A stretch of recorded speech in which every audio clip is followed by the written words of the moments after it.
Isaías. Es un libro realmente precioso, muy precioso. Y cuando uno lee la Biblia en general, y sobre todo el Antiguo Testamento, tiene que procurar leerlo con los lentes cristocéntricos. Yo quizás se lo he dicho antes. ¿Qué significa eso? Que debemos buscar nosotros a Cristo en cada libro de la Biblia, porque ese es el propósito de la Biblia. Cristo dijo que las Escrituras hablan de Él. Entonces debemos buscar entender la Biblia de acuerdo al personaje principal, que es el Señor Jesucristo. Él es la persona principal de toda la Biblia, es lo que une la Biblia, la persona y obra de nuestro Señor Jesucristo. Dios queriendo establecer su reino a través de la historia, a través de nuestro Señor y la redención que tenemos en Él. Entonces debemos ser cristocéntricos al momento de leer la Escritura, porque si no podemos caer en el error moralista. Esto es decir, cualquier libro de la Biblia del Antiguo Testamento que no hable de Cristo directamente, podemos sacar historias simplemente morales. Y no está mal aplicarlas moralmente, pero debemos buscar a Cristo, que es el propósito principal. ¿A qué me refiero con moral? A decir, debo practicar esto en mi vida, debo ponerlo en práctica. Por ejemplo, si veo a Jonás, decir, no debo ser como Jonás, desobediente a la palabra de Dios. Normalmente el más conocido es David y Goliat, es una historia que todos conocen. Muchas veces se predica y se dice debemos derrotar a nuestros gigantes, así como David derrotó a los gigantes. Y no es el sentido de ese texto. Entonces debemos buscar a Cristo en las historias bíblicas, en los relatos bíblicos, porque ese es el propósito. Por ejemplo, David en la Biblia siempre es tipo de Cristo. Entonces podemos ver que la interpretación teológica del texto es David como tipo de Cristo derrotando a la muerte, derrotando al enemigo a través de esa historia. Pero hoy vamos a ver Ruth, esta historia hermosa, un libro, como les decía, un libro realmente precioso. Me encanta leerlo. Cuando paso por Ruth lo leo rápidamente, completo, porque realmente es una historia que cautiva. Es como una película, es realmente una obra maestra del Señor. Entonces vamos a orar primero y leer Ruth capítulo 1, verso 1 al 5. Aunque vamos a ver hoy día solamente la introducción, y después vamos a ir capítulo a capítulo. Capítulo 1, capítulo 2, capítulo 3 y capítulo 4. Entonces es una serie de 5 sermones, la introducción, y 4 sermones más para entender el libro de Ruth. Oremos. Padre, te alabamos y damos gracias por tu misericordia. Gracias por mis hermanos, Señor, que han llegado el día de hoy para alabarte, para adorar tu nombre. Yo te pido que tú nos bendigas.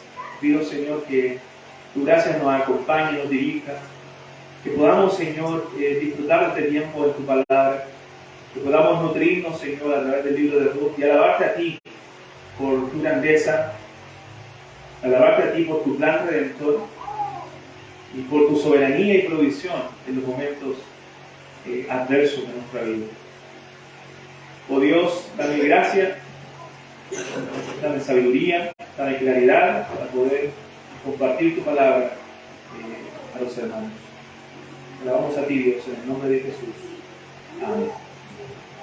Ruth capítulo 1, verso 1 al 5. Dice: aconteció en los días que gobernaban los jueces que hubo hambre en la tierra, y un varón de Belén de Judá fue a morar a los campos de Moab, él y su mujer y 2 hijos suyos. El nombre de aquel varón era Elimelech y el de su mujer Noemí. Y los nombres de sus hijos eran Malón y Kelión, efrateos de Belén de Judá. Llegaron pues a los campos de Moab y se quedaron allí. Y murió Elimelech, marido de Noemí, y quedó ella con sus 2 hijos, los cuales tomaron para sí mujeres moabitas. El nombre de una era Orfa y el nombre de la otra Ruth.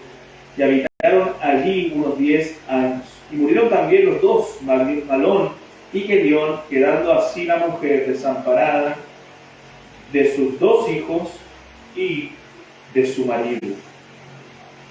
O sea, si usted no lo ha leído nunca y lo lee por primera vez, solamente el capítulo 1 queda acongojado, ¿cierto? Vemos desesperanza, vemos una escena trágica, personas que abandonaron, ¿cierto?, su país, su ciudad, para ir a otros campos, para irse de Belén a Moab, ¿cierto? Y en ese lugar, quizás buscando una mejor vida, ve que lo único que le acontecen es desgracias. ¿Cuáles son las desgracias?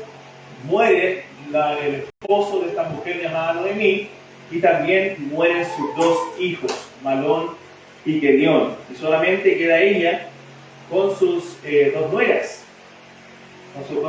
Y sabemos que en los tiempos bíblicos, podemos verlo a la luz de la Escritura, las viudas, si no había un varón, único varón, algún varón dentro de la familia que pudiera ayudarlas, eran mujeres que estaban totalmente desamparadas. Sabemos a la luz de la Escritura que los huérfanos y las viudas eran las personas más desamparadas dentro de aquellos tiempos, dentro del imperio, dentro de Israel. Entonces, estas mujeres quedaron solas. Y eso significa que quedaron sin alimento, sin sustento, sin nadie que proveyera, ¿cierto?, para el hogar. Entonces las mujeres en aquellos tiempos no eran tomadas en cuenta como los varones. Entonces estaban totalmente desamparadas. Pero hermanos, lo que nos enseña este libro, y a lo que quiero apuntar durante estas enseñanzas del libro de Ruth, es que Ruth nos enseña que Dios es soberano en todo asunto de la vida. Si bien nos muestra el plan redentor, y lo vamos a ver también, pero nos muestra que Dios es soberano en cada acontecimiento de nuestra vida. No solamente en las cosas extraordinarias Dios tiene el control, sino en las cosas aún pequeñas, aún las cosas cotidianas, Dios está en control de todas las cosas. Aún en las aflicciones que nos suceden en la vida, Dios está en control. O sea, nada, hermano, escapa de las manos soberanas de Dios. Él tiene control de todo. A veces uno de las cosas grandes, ¿cierto?, le pide a Dios que haga algo, que obre. Pero Dios está obrando siempre, está obrando en cada situación de la vida. Aún en los pequeños detalles, cuando usted está en el trabajo, cuando usted está en la casa, cuando usted incluso está durmiendo, cuando nosotros dormimos durante la noche, Dios está obrando porque Él no duerme. Entonces, Él obra en cada asunto de nuestra vida. Él gobierna. Él usa incluso nuestros pecados. No es autor del pecado, no participa en nuestros pecados, pero aún usa los pecados de los hombres para llevar a cabo sus planes soberanos. Y lo vemos claro en la vida, por ejemplo, de José. Cuando José, en el libro de Génesis, capítulo 37, él fue vendido por sus hermanos, ¿recuerdan esa historia? Fue vendido para ser llevado a Egipto. Vemos toda la pecaminosidad y la maldad del corazón de sus hermanos, que por envidia querían matar a José. Entonces ellos le llevan, lo venden a los ismaelitas, ellos lo llevan a Egipto, lo venden a Potifar. Entonces dice la Biblia que Potifar estaba en la casa, José estaba en la casa de Potifar, estaba sirviendo, le estaba a cargo de todo, pero la mujer de Potifar comienza a tentarlo, y obviamente él, un hombre íntegro, que estaba con Dios, que servía a Dios, él dice: ¿cómo yo haría este gran mal y pecaría contra Dios y contra Potifar? Y bueno, pasa todo lo que ustedes saben. Esta mujer engaña, ¿cierto? Y finalmente José termina en la cárcel. Y si fuéramos José, quizás nosotros estaríamos resentidos. Mira, me vendieron acá, estoy siendo esclavo ahora por culpa de mis hermanos. Tendríamos odio con esos hermanos. Más encima me está yendo peor. Pensé que había encontrado un buen trabajo aquí en Egipto, pero me va peor porque me echaron a la cárcel. Pero que, dice la Biblia, pero Jehová estaba con José, y en todo lo que José hacía, Jehová lo prosperaba. Eso dice Génesis. Dios estaba con José. Entonces, José no estaba resentido, José entendía la soberanía de Dios, José entendía los planes de Dios, pues nosotros también debiéramos entender la soberanía de Dios en cada situación, en cada área de nuestra vida. Entonces, finalmente, José, por interpretar un sueño, ¿cierto?, se vuelve el segundo al mando después de Faraón. Era un hombre diligente en su trabajo también, y un hombre inteligente, preparado. Y José queda a cargo, preserva vida a muchos pueblos como el primer ministro de Egipto. Y José comienza después a alimentar incluso a sus hermanos, porque el hambre había llegado hasta esa tierra. Sus hermanos vienen a Egipto a buscar alimentos, se presentan ante José, no lo conocen, pero cuando José se da a conocer a sus hermanos, y los hermanos se dan cuenta, ellos temen, porque pensaron que José ahora podía tomar represalias, podía pagarles todo lo que ellos habían hecho conforme a sus obras, pero José dice: no teman, porque no les haré ningún mal, porque ustedes hicieron mal contra mí. Así lo dice José: ustedes hicieron mal contra mí, pero Dios lo ha encaminado para bien, para preservar vida a mucho pueblo. Wow, para mí es impresionante la historia de José, porque vemos la soberanía en la mano de Dios, usando aún el pecado de sus hombres para llevar a cabo sus planes soberanos. Dios quería a José en Egipto para preservar vida a todo el imperio. Si José no hubiera estado allí con la sabiduría de Dios, que Dios le había dado, entonces mucha gente hubiera muerto de hambre. Pero Dios usó esos planes, o sea, ese pecado de los hermanos de José para llevar a cabo sus propósitos. Entonces ahí vemos la mano de Dios, la sabiduría de Dios, la soberanía de Dios en cada acontecimiento de la vida. A veces hay situaciones dolorosas en nuestra vida, hermanos, donde nos cuesta ver la mano de Dios. Cuando perdemos un ser querido, por ejemplo, como le pasó a Noemí, cuando tenemos problemas financieros, cuando tenemos problemas emocionales, o problemas de diferente índole. Nos cuesta a veces ver la mano de Dios y nos cegamos, y nos resentimos, y nos enojamos, pero en cada cosa de la vida nosotros debemos ver la mano soberana de Dios. El por qué Dios está permitiendo eso en nuestras vidas. Porque no es que se le escapó a Dios algo, Él está en control de cada situación. No es que se descuidó haciendo otras cosas y te dejó solo para que te aconteciera algo malo. No, Dios está en control de eso, eso no escapó de la mano de Dios, Dios lo permitió por algo. Entonces cuando vemos nuestra vida de esa forma, entonces descansamos, hermano. Es un descanso para nosotros, en medio de la aflicción, ver la mano soberana de Dios. Porque decimos, a pesar de que esto me duele, a pesar de que esto escapa de mi control, a pesar de que quizás por dentro podría estar desesperado, sé que Dios está en control de esto y en Él confío. Y en Él pongo mis cargas, y en Él pongo mi dolor, y con Él lloro, en medio de la aflicción, y eso me ayuda a descansar en Él. Por eso dice la Biblia: echad vuestra ansiedad sobre Él, porque Él tiene cuidado de vosotros. Echa sobre Jehová tu carga, y Él te sustentará, no dejará por siempre caído al justo. Entonces podemos confiar en este Dios soberano. Y eso nos hace ver el libro de Ruth, la mano soberana de Dios trabajando en la vida de las personas. Entonces este libro se trata de las cosas comunes de la vida, por eso también nos identifica mucho.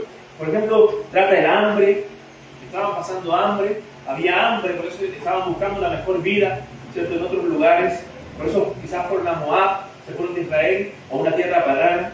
Muerte, enfermedad, problemas económicos, realidades que nosotros también vivimos muchas veces.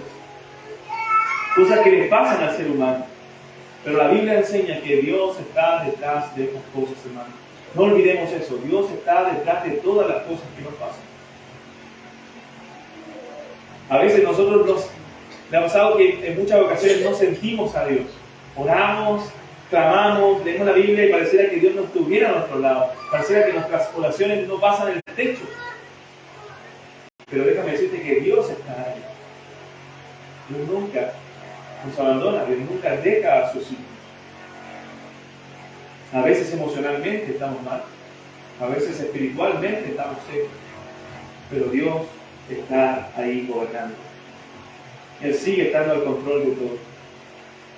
Entonces veremos, hermanos, una breve introducción el día de hoy. Por ejemplo, ¿quién escribió el libro de Ruth? ¿Quién escribió el libro de Ruth? Entonces uno diría Ruth, ¿cierto? Normalmente los libros de la Biblia están atribuidos al nombre, cuando vemos o a quién está dirigido.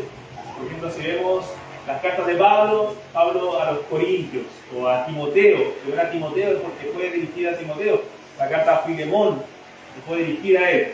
Pero hay otras cartas que tienen el nombre de los escritores, por ejemplo, primera de Pedro. Pedro escribió la carta, una segunda, tercera de Juan, o los evangelios también, que tienen el nombre de sus escritores. Pero en el caso de Ruth, no lo escribió Ruth, no fue escrito por Ruth. Según el Talmud judío, escritos judíos, tradición judía, lo escribió Samuel. Según ellos lo escribió Samuel, pero algunos comentaristas dicen que no fue Samuel el escritor, por lo que pasa al final del libro de Ruth. Primero, bueno, el verso 1 dice: aconteció en los días que gobernaban los jueces que hubo hambre en la tierra. O sea, cuando acontece la historia, en el tiempo de los jueces. Recuerden, un tiempo difícil para la nación de Israel. Se levantaban jueces, pero no había rey en Israel. Por lo tanto, el libro de los jueces termina diciendo, si usted ve el último versículo de jueces, que cada uno en Israel hacía lo que bien le parecía. O sea, no había un orden, no había un gobierno bíblico, no había aplicaciones de las leyes bíblicas. Por lo tanto, el tiempo de los jueces fue un tiempo difícil. Entonces tenemos que posicionar el libro de Ruth dentro de los jueces de Israel. Ya ese es el contexto histórico. Probablemente dicen muchos que al principio de la era de los jueces fue donde se escribió el libro de Ruth. Pero, se relata el libro de Ruth, pero no se escribió en esa fecha, sino que se escribió mucho tiempo después, porque si usted va al capítulo 4 de Ruth, al final, verso 18, dice: estas son las generaciones de Fares. Fares engendró a Esrom, Esrom engendró a Ram, y Ram engendró a Aminadab, Aminadab engendró a Nazón, Nazón engendró a Salmón, Salmón engendró a Booz, y Booz engendró a Obed, y Obed engendró a Isaí, e Isaí a David. O sea, nos relata tiempo posterior, o sea, nos relata una genealogía hasta David. Entonces el escritor, por lo menos, debe estar ubicado cuando David ya era rey de Israel. Entonces, el escritor es de esa fecha, del tiempo de David, pero el relato de Ruth es en los jueces, en el periodo donde estaban los jueces. Entonces, no sabemos con certeza el escritor, como dicen algunos, dicen Samuel, pero algunos dicen ya Samuel del tiempo que David era rey y estaba muerto, entonces no coincide, pero no sabemos con certeza quién es el escritor. Ahí tendríamos que leer mucho más, averiguar mucho más para saber. Pero sí sabemos que es un relato bíblico inspirado por el Señor, un relato que nos es de mucha ayuda. Entonces, ¿de qué se trata? Para los que no saben la historia de Ruth. Sabemos que después de leer jueces es deprimente porque cada uno, como dije, hacía lo que bien le parecía y no hacían la voluntad del Señor, no hacían lo que el Señor mandaba en su palabra. Entonces es hermoso encontrarse con Ruth y ver que Dios está orando aún en ese pueblo que está quizás lejos de Dios en su corazón. O sea, Dios siempre, aún en los peores tiempos, mantiene un remanente fiel. Dios aún en los peores tiempos cumple sus propósitos soberanos. Entonces debemos saber que Dios siempre está en control.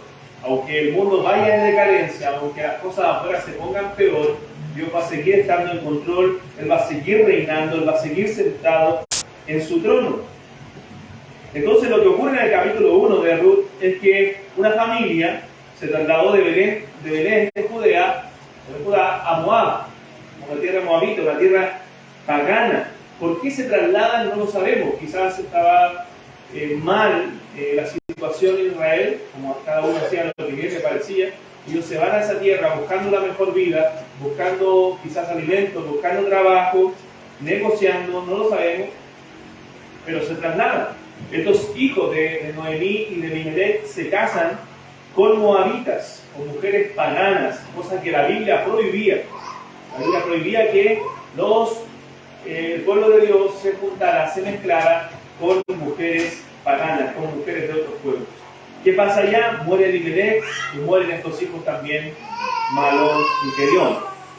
No vamos a decir que eso fue castigo por desobediencia o algo así, porque la Biblia no dice absolutamente nada respecto a eso de por qué murieron. No es el propósito de la Biblia mostrar eso. Entonces Noemí escucha que la tierra de Judá, la tierra de Belén, Dios la visitó, trajo alimento, entonces decide ella volver a la tierra, pero le propone a sus nueras quedarse en Moab. Ustedes son de acá, quédense con su familia, quédense en su tierra, yo me vuelvo a mi nación, yo me vuelvo a mi pueblo. Verso 6 del capítulo 1, dice: entonces se levantó con sus nueras y regresó de los campos de Moab, porque oyó en el campo de Moab que Jehová había visitado a su pueblo para darles pan. esto nos hace deducir que probablemente por falta de pan se habían ido.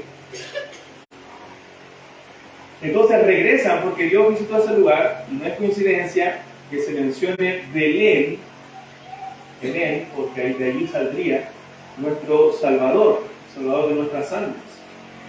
Entonces la historia de Ruth, en resumen, cuando veamos ya el capítulo final, vamos a ver que es una historia de redención, y que representa el Evangelio, nos muestra el Evangelio, nos muestra la obra redentora de Cristo por nosotros. Entonces, vamos a verlo más adelante. Entonces Dios está moviendo a estas mujeres a regresar de la tierra pagana a Belén. Entonces las nueras, ambas, Orfa y Ruth, le manifiestan el deseo de volver. Ellas querían volver con Noemí, pero Noemí las hace desistir, le dice, no vuelvan, ustedes quédense acá, yo no tengo hijo que darle, no tengo que ofrecerle, no tengo otro hijo para que ustedes se casen. Entonces vuelvan a sus tierras. Logra convencer a Orfa, quédate con tus dioses, pero Ruth decide ir con ella. Versos 16 y 17 del capítulo 1. Entonces, la próxima semana veremos el capítulo 1 con detalle solamente, hoy estamos viendo un resumen. Respondió Ruth, no me ruegues que te deje y me aparte de ti, porque a donde quiera que tú fueres, iré yo, y donde quiera que vivieres, viviré. Tu pueblo será mi pueblo, y tu Dios mi Dios. Donde tú murieres, moriré yo, y allí seré sepultada. Así me haga Jehová, y aún me añada que solo la muerte hará separación entre nosotras dos. Hermanos, Ruth es un ejemplo de lealtad. Es un ejemplo de valores cristianos. Usted dice, Ruth era una mujer pagana. Sí, pero fue una mujer que abrazó la fe del Dios de Israel. Tu pueblo será mi pueblo y tu Dios, mi Dios. O sea, el compromiso que esta mujer tenía con Noemí iba más allá de la relación nuera-suegra. Ella no se quería ir con Noemí porque simplemente le tenía cariño a Noemí y quería su ejemplo, sino porque ella había abrazado la fe del Dios de Israel. Ella había abrazado la fe de su suegra. No solamente amaba a su suegra, sino que abrazó la fe que ella tenía al Dios de Israel. Entonces, por eso ella le dice, tu pueblo será mi pueblo y tu Dios, mi Dios. Ella lo dejó todo, abandonó sus dioses, abandonó su pueblo pagano para abrazar la fe del Dios de Israel, para refugiarse bajo las alas del Altísimo Dios, del poderoso y soberano Dios. Entonces, Noemí está llena de amargura. Noemí probablemente está pasando lo que nos pasa a nosotros en los momentos de aflicción. Noemí está meditando en todo lo que le aconteció. Noemí está triste, está amargada, está dolida, está resentida, producto de la situación. Verso 20-21. Y ella le respondía, no me llaméis Noemí, sino llamadme Mara, porque en grande amargura me ha puesto el Todopoderoso. Yo me fui llena, pero Jehová me ha vuelto con las manos vacías. ¿Por qué me llamaréis Noemí, ya que Jehová ha dado testimonio contra mí y el Todopoderoso me ha afligido? O sea, ella entiende que Dios está en control de esta situación, pero está entendiendo un poco mal la situación. No está entendiendo claramente, no está pensando claramente. Yo siempre digo en consejería, nunca tomes decisiones apresuradas en momentos donde las emociones y la mente no están claras. Tú tienes que esperar, tener tu mente clara, poder estar en comunión con el Señor para poder tomar decisiones en la vida. Porque a veces en medio del dolor, en medio de la aflicción, en medio de la desesperación, tomamos decisiones necias. Entonces Noemí, en este momento ella no estaba entendiendo muchas cosas, pero Dios estaba detrás de todo. Dios tenía un plan detrás de esta situación, de lo que permitió que viviera esta mujer. Capítulo 2, como dije, no puedo entrar en todo el detalle porque eso es para la próxima semana. Pero en el capítulo 2, las viudas llegan a Belén. Ahora tienen que conseguir sustento, tienen que alimentarse todos los días. Y Ruth, por coincidencia, entre comillas, coincidencia, porque no hay coincidencia, es el plan soberano de Dios. Va a trabajar a los campos de un pariente de Elimelech, y ese pariente se llamaba Boz. Capítulo 2, verso 1 al 3, dice: tenía Noemí un pariente de su marido, un rico de la familia de Elimelech, el cual se llamaba Boz. Y Ruth la moabita dijo a Noemí: te ruego que me dejes ir al campo y recogeré espigas en pos de aquel a cuyos ojos hallaré gracia. Y ella respondió: ve, hija mía. Fue pues, y llegando, espigó en el campo en pos de los segadores. Y aconteció que aquella parte del campo era de Boz, el cual era de la familia de Elimelech. O sea, un familiar del difunto Elimelech. Entonces, no es coincidencia, era el plan de Dios. Dios providencialmente la lleva a ese campo. Y mire lo que Boz sabía de Ruth. Versos 11 y 12. Y respondiendo Boz le dijo: he sabido todo lo que has hecho con tu suegra después de la muerte de tu marido, y que dejando a tu padre y a tu madre y a la tierra donde naciste, has venido a un pueblo que no conociste antes. Jehová recompense tu obra y tu remuneración sea cumplida de parte de Jehová, Dios de Israel, bajo cuyas alas has venido a refugiarte.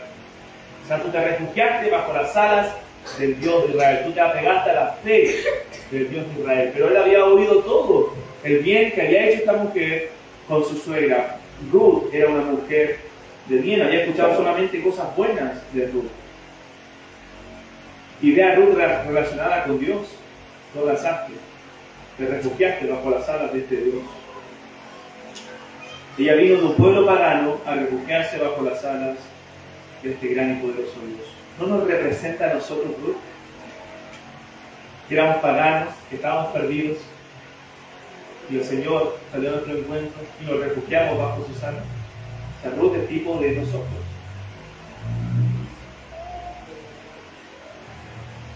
Entonces había un pariente que las podía redimir, que las podía ayudar.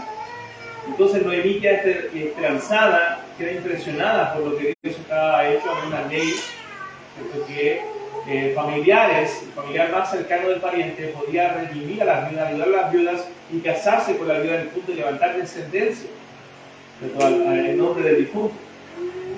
Verso 20 dice: y dijo Noemí a su nuera.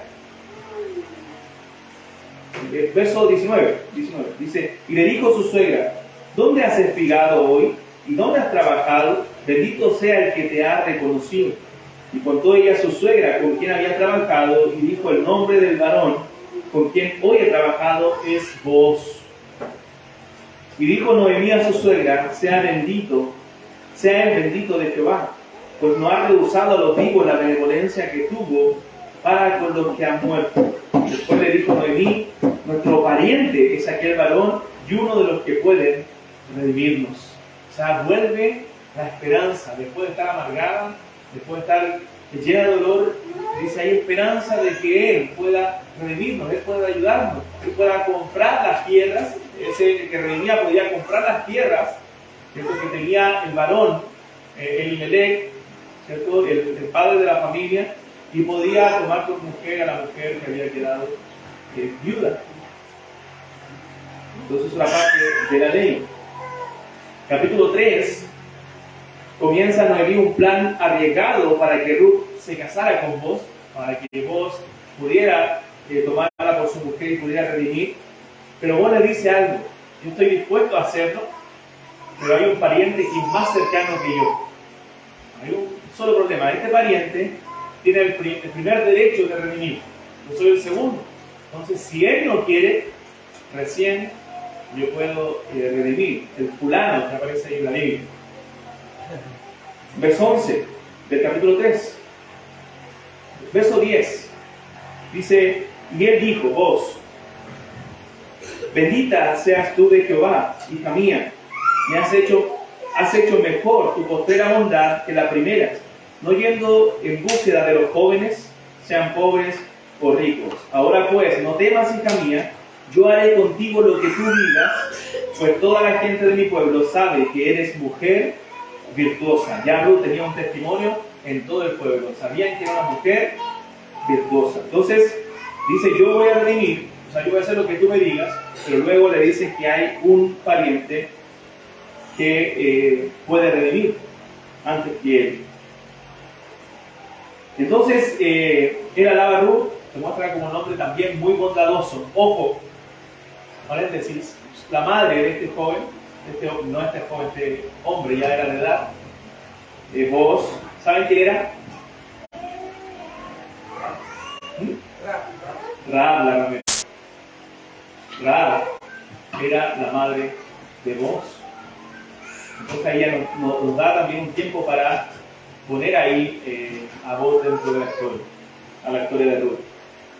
Entonces Rahab era la madre. ¿Quién era Rahab? Era una mujer ramera de Jericó, ¿cierto? Que ahí en Josué, capítulo 7, si no mal recuerdo, 6 o 7, abraza también la fe del Dios de Israel y se va a vivir con el pueblo y es salvada junto a su familia, ¿cierto? De la destrucción de Jericó, cuando estaban destruyendo la tierra.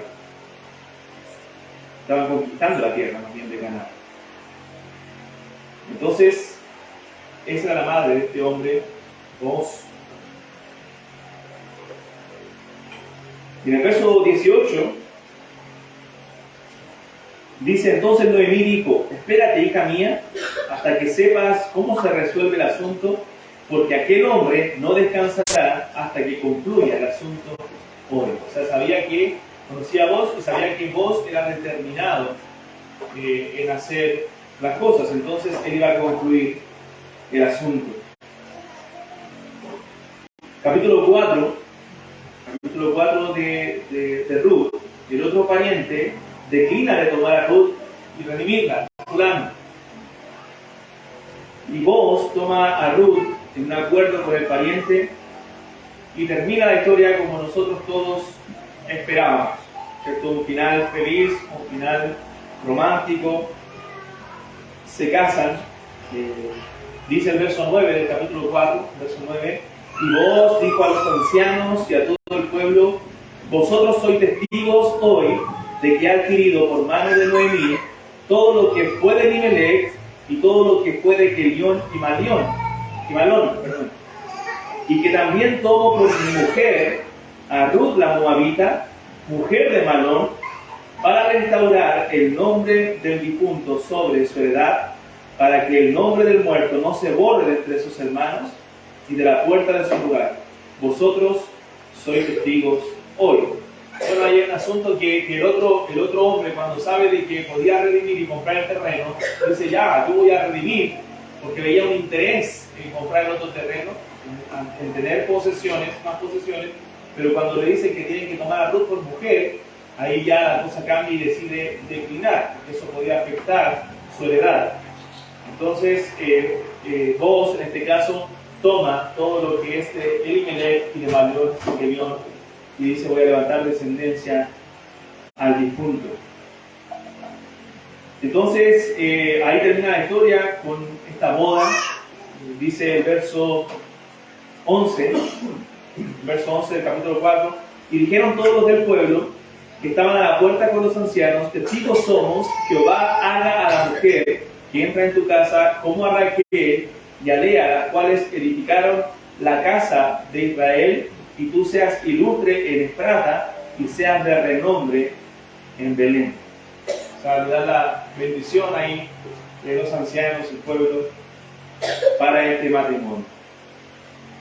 Ahora, la historia no queda ahí, la historia no es simplemente una historia bonita, es mucho más que eso, porque termina, como leímos con David. Verso 20 dice que, verso 22, Obed engendró a Isaí, verso 21 dice, Salmón engendró a Booz, y Salmón se casó con Rahab. ¿Cómo lo sabemos? Usted vaya al capítulo 1 de Mateo, la genealogía de nuestro Señor Jesucristo, y dice que Salmón de Rahab engendró a Booz. Entonces Salmón engendró a Booz, y Booz engendró a Obed, y Obed engendró a Isaí, e Isaí engendró a David.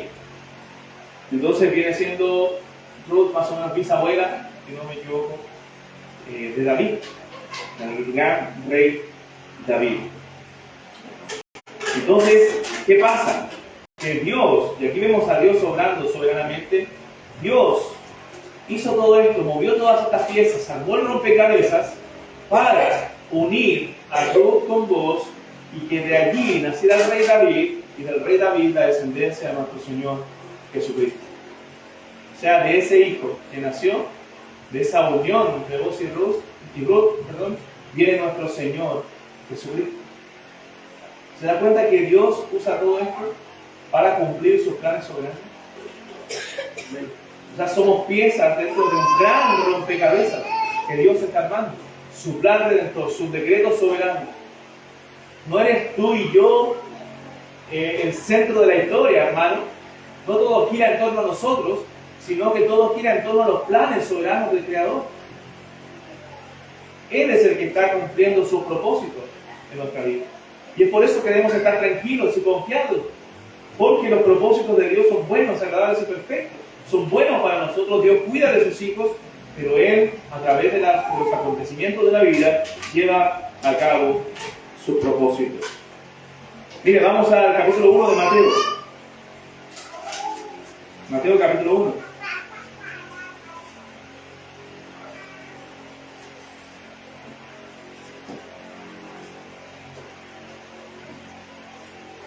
Verso 4, 1:4 de Mateo.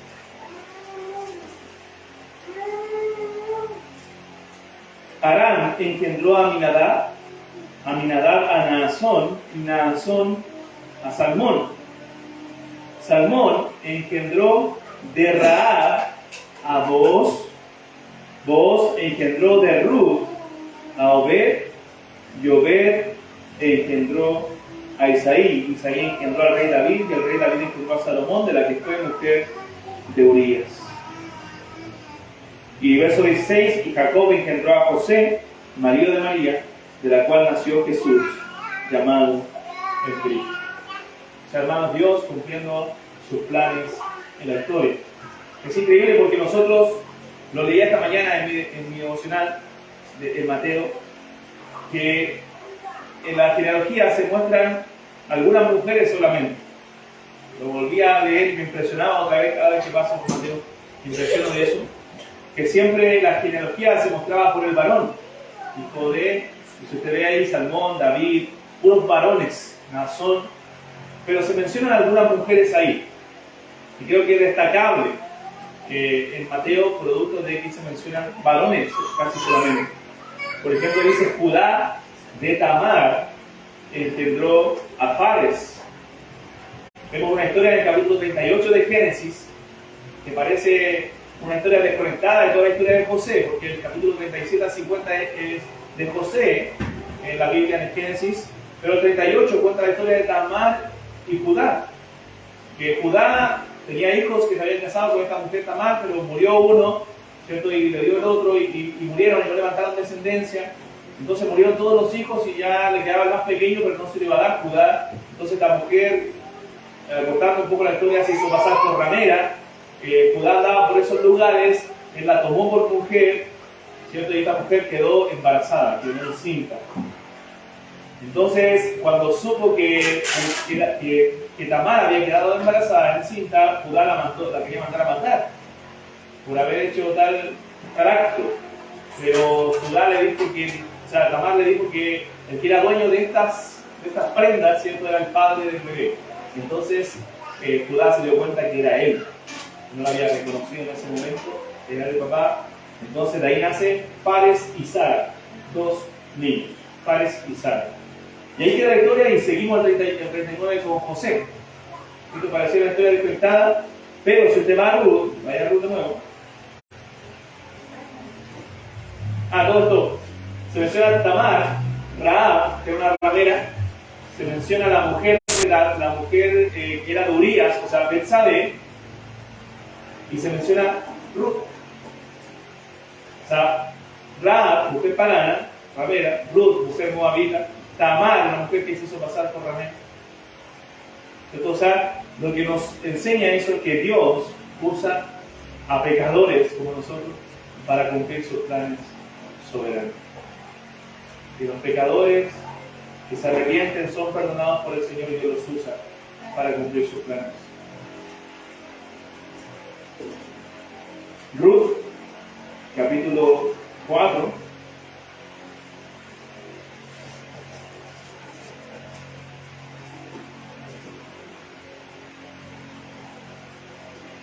Como dije, nace Fares y Sara de esta unión de Tamar con Judá. Recuerden que de la tribu de Judá iba a venir el Señor Jesucristo. Él es el león de la tribu de Judá. Y bueno, después no se menciona más Fares, ni Sara, ni los hijos, ni la historia.